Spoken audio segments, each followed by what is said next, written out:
and then we make a phone call. Should be okay. Hello. Yeah.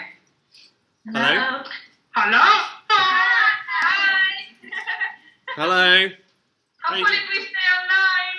Hopefully. Is your internet being a bit funny? You what? Is your internet playing up a little bit? It's kind of cutting up and coming on, like, going off and coming on again. Okay. Well, hopefully we'll make it last. If not, we'll just freestyle it. So here are our lovely first and some second and some third years in the room. Do you want to say have a nice wave, everybody? Lots of folks come out today. I'm watching. They're all here. Mama Wolf Cam. Yeah. Okay. Okay. So first of all, could you just introduce yourselves for us? I'm Sandra Diekmann, illustrator, artist, potter. Head wolf and your Mama Wolf. I'm Jill Tivoli, illustrator, work in publishing. I'm Laura Giggles, I'm an illustrator. I work mainly in children's books and other bits and pieces as well, so yeah. Yeah. Lovely. And how are you all today? Very good.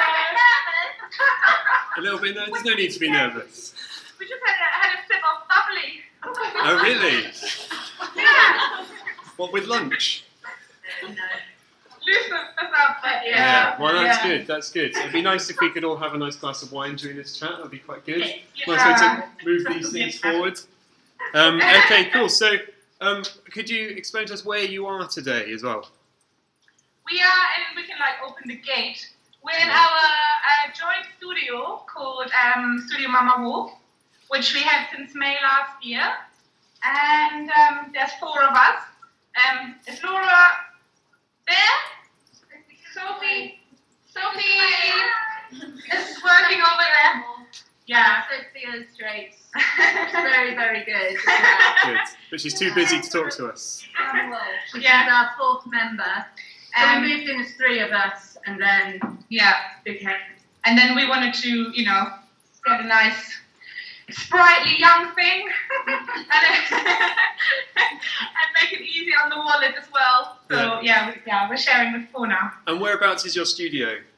We're in Hackney in East London. Hackney in East London. Which is, kind of quadrupled in price, so that's why we're 4 as well.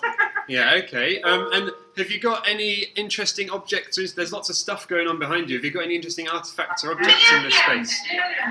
We actually got this guy. Oh, lovely. Mr. Eyebrows. That's Mr. Eyebrows. Mr. Eyebrows. And where is Mr. Eyebrows from?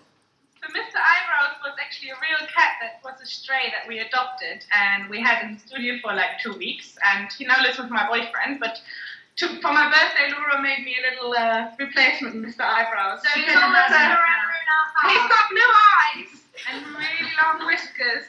And he had a stripy tail just like this. Yeah. And little stripy eyebrow bits under his ears. Yeah. Look, he's a nature child.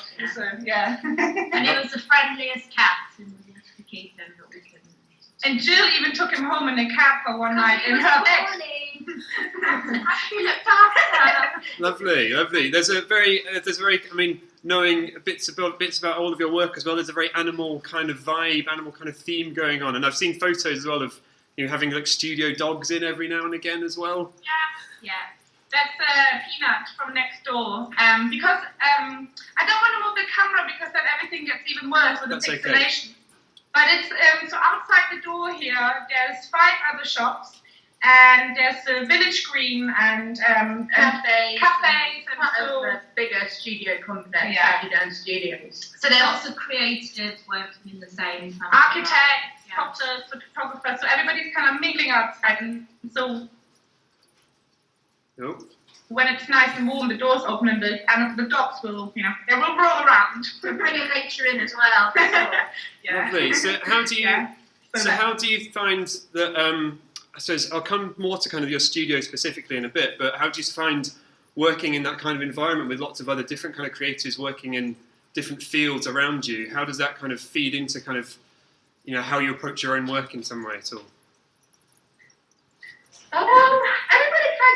stuff to themselves because they're doing their work and they're in their kind of work zone. So like generally, I wouldn't say that. I don't say that we like mix all the time. Between us, we've really benefited from sharing a studio with each other. I think the thing is as well, it's like having those people that can come into the shop now, like having that open space. And so people come in here and kind of introduce themselves. So this has been a way of connecting with those people that we probably don't usually get to talk to, that are just around us and are above us and behind us. But like because there isn't that kind of hub, we've almost kind of made a little space where we can connect to people anyway. You do get like a visual printer moving in, and then you can print some stuff with them, or you meet designers and photographers that can help each other out. Gallery, they sometimes do exhibitions. We collaborated with them. I think it's quite good to have it like at your fingertips. You don't have to like search for a long time. And also, like, I think the customers that come in are like more respectable of the space, because we're not on a high street. People aren't like walking in and going like, "What is this? What do you do anyway? I don't get it." It's like they know you're illustrating, and they're looking for a card or a gift, and they ask you about your technique, or they're just really like respectful, I think, and so that's really nice as well. Okay, great. Could you explain to us a little bit more about the shop studio space, about how that came to be and about how it runs now? So we had a studio together with us three for like 4 years. 4 years. We were in different studios in this block. There's hundreds of studios. We had windowless studios before, so we kind of moved from a small space to a bigger space, and we kind of upgraded. And there was a time when like we became more busy, and we wanted to be able for clients to meet us. We wanted to be able to not have our stock just in boxes, but have it on display, earn a little bit of extra pocket money, and just have a space as well, perhaps to like organize meetings and maybe little workshops and stuff, and be front-facing. And also for me, it was always like a massive thing about like you're online and you have lots of followers, but like to kind of like get back to basics and make illustration approachable, or like what's perceived as doing well approachable, because we're all like struggling with the same problems and the same as somebody that's just starting out. So it'd be nice for people to just come in and have like just offload and share. Ask questions and help each other. And we're learning so much as well, because we're not working in isolation. We are still being told what the problems are. So like we're young, it kind of works both ways. And the way that we made it happen was that we did a Kickstarter to get this off the ground, because I don't know if you can see, I don't want to move it too much, but there's a staircase and a method see that up there. So it really wasn't equipped to have 3 or 4 people working in here and be a shop. It was a small space. That was a vintage clothing shop before. And so to have the 3 of us at least, we needed to kind of build an extra component and put an extra floor in. So that's kind of what the Kickstarter was for, the materials, the cost, the planning permission, structural engineer. I mean, this was like a proper like house building project with all the ins and outs anyway, but that's like all the small bits. It was expensive, and we really wanted it to happen. Well, and you made that happen with that Kickstarter. So the 3 of you kind of got together before you kind of set up that Kickstarter and kind of thought about kind of rewards and kind of how that would work and kind of how much money you needed. Did you like cost all that out and figure all like rewards, that kind of stuff out? With the rewards, I think, I don't know, we did kind of pay out of the money that we raised for the printing. I had a lot of prints already made, which I had in stock. And you did the pet portrait. Both of us, had already like stock made that we wanted to offer up as and prize. It was kind of like it's kind of like, I don't know. You can't say the lesser evil. That's probably not the right thing to say, but you know, the prices. Yeah, I don't know. I mean, It's okay. To give away. Yeah. Put it to central cause. Yeah. We did sit together and I did like a limited edition print and, you know, Portfolio reviews. Yeah. I had some originals. So just whatever we could kind of pull together. Yeah. Of interest, things that people might not get normally, you know, and and it's an amazing experience because you're really like formulating an idea and you're sitting together and, you know, pulling like the just thinking about your work, you know, thinking about what you've achieved, where you want to go, and how you relate to each other. Yeah. That was really good. And we met a lot of people in the, you know, during the project as well. Kickstarter kind of creates like a little bit of a community. People like, you know, they're getting involved and they care for the project, and you know, you retain their contacts and they're like reachable to you forever because the Kickstarter page actually stays open as a sort of network, so you can actually post updates years later as well. So that's really good. Okay, lovely. I'm going to come back to the studio in just a second, but could you each kind of tell us a little bit about your own individual practices and kind of maybe the driving forces behind your practice or the type of work that you make on those a little bit, if that's okay? Well, I got some books, so I do like these books, Daddy Sandwich. This one. We're going on an egg hunt. Number one children's book.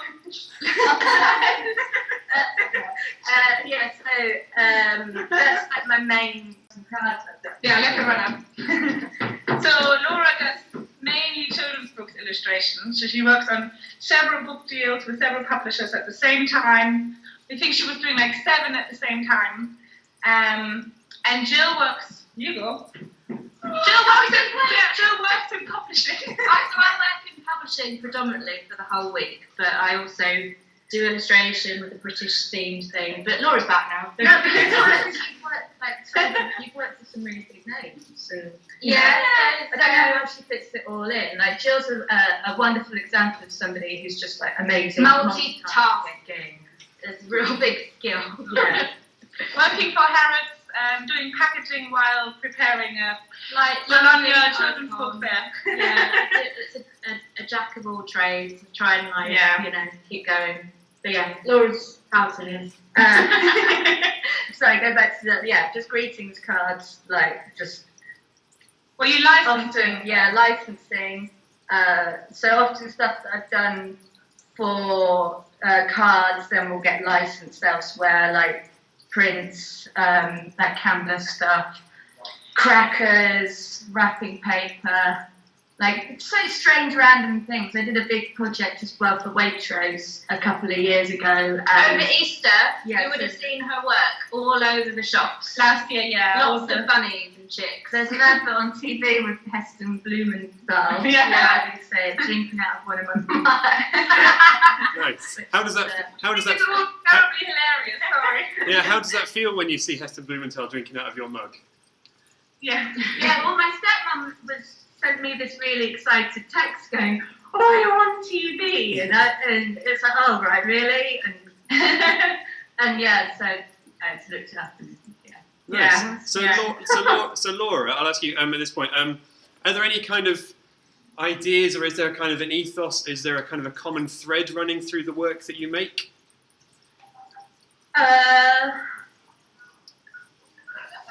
Messy animals. Messy animals.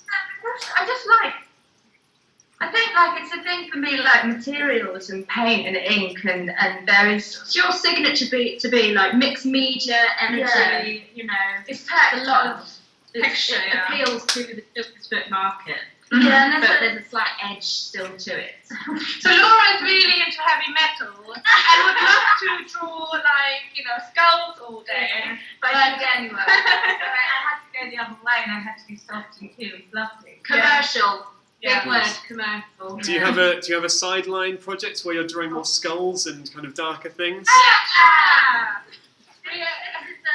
This is a theme that Laura made with her boyfriend. The legend of the devil duck known as Black Chuck. So There's some darker ones. Yeah. Her boyfriend goes by Sticky Blooded. I'm just trying to find. There's one of Laura. There's a typical. Okay. So yes, it's Laura, much. Laura, not a children's. That could be. I mean, children's books just have to adapt, I think. Yeah, I think it's what they're crying out for, a kind of heavy metal children's book. Yeah, something darker. Lovely. As if Rammstein penned their own book would be great. Yeah. Yes. So on that note, how does I mean, do you produce much personal work for yourself, Laura, or is it kind of the work you produce? Is it kind of primarily commercially driven? Sorry, what was the last bit? Is the kind of work you produce primarily commercially driven, or do you have time for personal projects? And what do you get out of that if you do those things? I don't get a lot of time, which is lovely. So I've mainly been working on books, but especially there's Bologna Book Fair, which if you're interested in going into children's books, it is the time where everything just gets crazy. So up until the beginning of April, I've just been pretty much working solidly. But when I do get to do personal stuff, I kind of, I don't know, I kind of flounder around a bit and make a mess. But you do massive things like create exhibitions. Oh yeah, and pull together loads of other illustrators and artists and channel your energy that way. So I did the 100 Cats exhibition, which was about 35 artists. There was 100 pieces of artwork in it, each with one cat in. So that was quite a big. Yeah, I kind of fill up my time from just doing kind of projects that I would say are kind of ways to meet people and include other people and to meet new artists and the new illustrators and to sort of help other people out with it, which was but it's like it was having an exhibition of 100 pieces of art, which was pretty intense. But yes, that's what I did. Yeah, so that process of putting on exhibitions then, I mean, I suppose, is that primarily for you then, the purpose of that is just kind of for the fun of it and for the enjoyment of kind of meeting people and kind of bringing together artists and bringing together illustrators? Yeah, there isn't really anything else to it, but except I just kind of get a bit, like, if there's suddenly a gap in what I'm doing, I have to fill it with something else. It's like compulsive busyness, moaning about having too much to do, but never. Also, the thing with the exhibitions was slightly born out of that feeling like, oh, nobody ever asked me to be in an exhibition. And I just thought, rather than being upset because I wasn't being included in all these other wonderful things that everybody else was getting to do, I was like, I'm just going to do it myself and invite whoever I want to do it. And I think that is kind of the way, if you want to get into illustration. Just get yourself noticed. Let's wait for people whatever for you. Yeah. No, I go out there and make those opportunities yourself. Same thing. Like, Yeah, that's great. That creative ownership of your own practice. Sorry? Have you got reception problems, or can you still? No, we're still good. Yeah. No, so we're all good. But yeah, so that creative ownership, so kind of taking ownership of kind of your own work and that making things happen is great. That's really exciting, and I think that when you talk about you setting up this studio as well, there's obviously that idea about you needed a studio and a shop space, so we just made it happen. I think that's really exciting. And I think for these guys here, this idea of just making stuff and just doing stuff, because if nobody's going to pay you to do it, then you might as well just go and do it, and then you can make it yourself. That's really exciting. I mean, it's always been that way. I think it's worked perfectly for me as well. Like in everything, like right from the beginning, like. The very first thing I ever did was I needed a printer to print artwork to sell. So I just offered my drawing skills up to people and got a bit of money to buy this printer, to make prints to sell on Etsy, which was kind of crowdfunding before Kickstarter. It was just kind of like asking on a blog for a few pounds here and there. And I think from then on, when I didn't know anybody on Twitter and I didn't know really how to network or mingle because I was new, I set up my own illustration projects, like If I Was You and Creature Curiosity Project, and Jamie thinks that you were part of as well. Like back in the day. And these projects, even though they don't exist anymore, they were the catalyst for meeting an insane amount of people, and people that I still know today, you know, and they love to see you grow. And there's so many relationships springing out of relationships that you previously made. It just keeps on growing.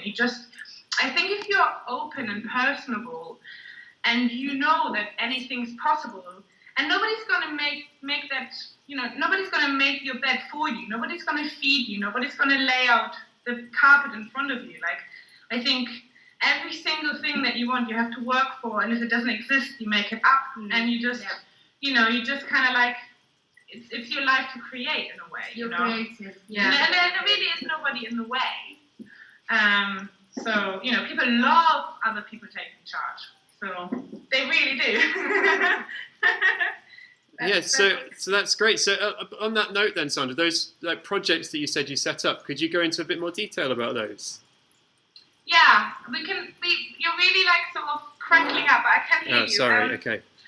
This is like back in 2009, 2010, I did the If I Was You, which was a project which was hosted on a website, which I bought the domain for, and it was about like drawing the illustrator before. If I was you, like what would I be if, you know, if I was in your shoes. It was kind of like a dreamy project.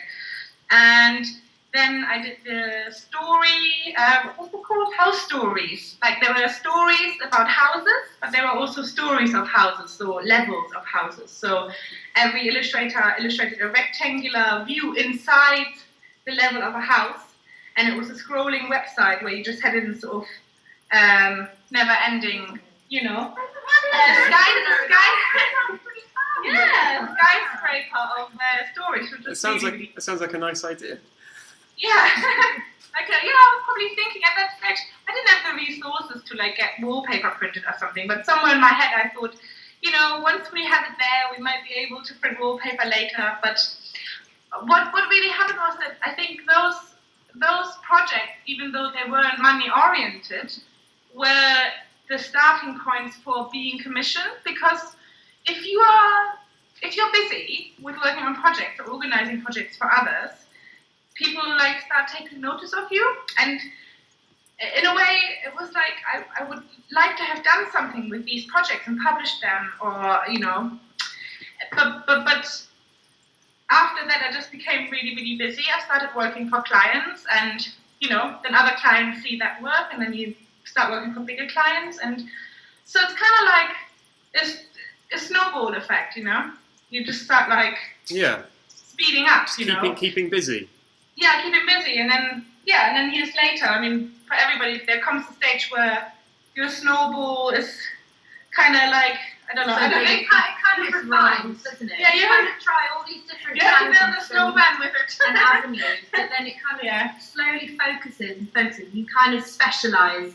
Yeah, you can't take on everything, and you like, start like, it's like reverse learning. It's like starting to say no, starting to think about, you know, where you actually want to go with things. You start realising what people like. But the point that I'm making is that I never ever specialised, and it worked for me. But it also works the other way around. You know, Laura very much specialised in children's book illustration, and Jill really specialised in like British design and packaging and food drawings. So, you know, I think whatever approach you take, as long as you put enough energy into it, you know, it's there is no right and wrong way, I think, which is really hard if you're trying to teach somebody how to do something, because I think there's no magic formula, just like a lot of work and conviction, you know. Yeah, but that's great. It's as you say, there isn't a magic formula to this thing. It's about kind of putting in the time, putting in the effort, and putting into the love and the care into your own practice, and kind of seeing where that goes. Yeah, exactly. Yeah, making sure that you are getting enough out of it as other people too. You know, like you have to find the line between, like, you know, Laura said about between commercial work and also personal satisfaction. You know, like you're doing what other people not do all the time and just really hating it.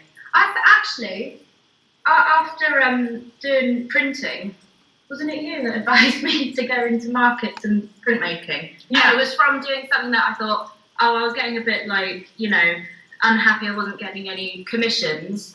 So I just did something for my own personal satisfaction. I just learned fabric printing, went to markets, sold that, and then I ended up working for some architecture firm with some illustrations on shop fronts.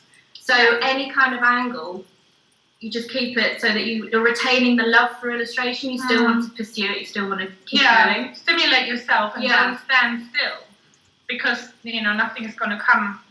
Yeah, okay. That's why we had the portfolio session. I think we had a guy here who he just wanted to sell a lot of prints.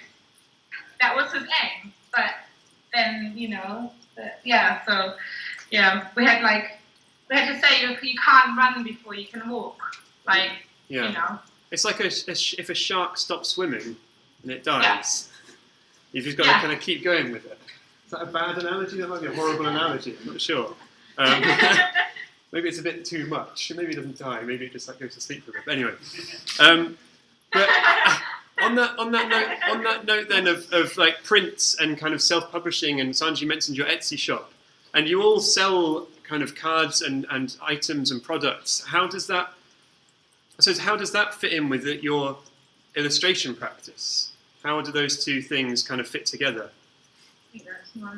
That's probably I still partly live off print sales, because I started my practice mostly with self-initiated work, and I always think I've conducted myself more as a fine artist really than an illustrator. It just happens to be that my work looks illustrative. I'm going to stop you there. What do you mean by looks illustrative? I think that the nature Oh, you good? of the literal line drawing. I'm not expressionist, impressionist, abstract. I think that artists often start with very little drawings and become more abstract as time goes on. But I think that my work can be very descriptive, and there's a narrative in it, and there's an emotion in it which would lend itself to a brief. But I didn't answer briefs. I answered just, I don't know, like dreams or ideas that I had, and I was supporting myself by working for the RSPCA, so the illustration work was part-time on the side. So I didn't actually care in the first place about making it a profession. I didn't even study illustration. And it just happened to be that the sales on Etsy went up to a level where I was able to make rent. And I then kind of took the leap and went into full-time illustration, taking on clients as well. As my portfolio was building, the clients were coming, but I wasn't contacting them first. I kind of did it the other way around, I think. So, I don't know. It's, it changes. I still have Etsy, but I also have like a lot of stockists. Again, the stockist, I supply with prints that I have in stock and cards that I have in stock, which I will prepare myself still. I'm still selling in self-initiated work, really. And the commission work is on top of that, But I get to pick and choose. So I do get to say, I have time now, and I can, I just like to make things. I mean, on another rail completely. I'm part of a pottery studio now, Clay Collective. Yeah. Which was only formed in January. So I've been doing a lot of ceramics, and we've just gotten into Pick Me Up as one of 6 collectives. So we are installing on Friday. Okay. And we'll be there till May. So obviously that's also taking more than 50% of my time at the moment. So I kind of naturally just go where the flow takes me. Mm-hmm. And if I don't earn enough, then obviously I have like a freak out, and I have a look at my emails and go like, what can I do? Yeah. But yeah. Nobody cheer. It seems like a lot of the time, within a few of your practices, it seems like a lot of these things start out as things that are quite fun, and they're just kind of, you're just kind of experimenting or just playing, and then they seem to, as you say, kind of snowball or just kind of become viable almost. Yeah. Carry on. Yeah, I think that's completely right. And I think that Think about enjoyment again. Yeah. It is. If you do something you're enjoying, it's always going to be better Then work at the end of it. You're not going to be so precious about the end product because you'll go through the process of enjoying making that illustration or that piece of work. You know. And I think that's again like coming back to my university time and saying and hearing from tutors that the best way to learn is by making mistakes. And if you don't experiment and you don't play, you will never make a mistake and you will never find an outlet and a way and work which you enjoy and others go, oh my God, how did that happen? Can you make more of it? It's about keeping it really fluid. I think the work becomes much better from that as well.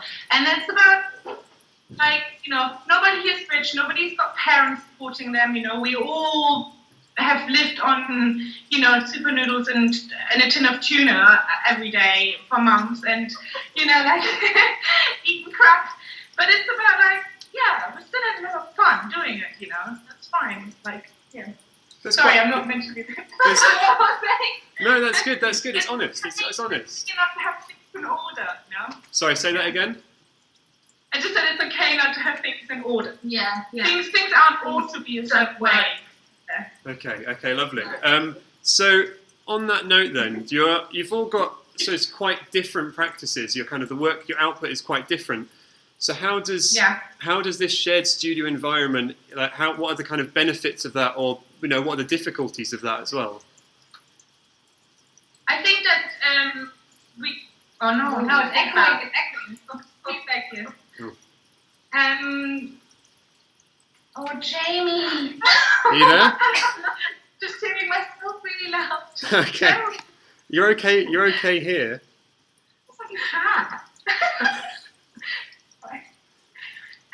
I think that if we didn't have each other, then we couldn't come across all the problems the others have.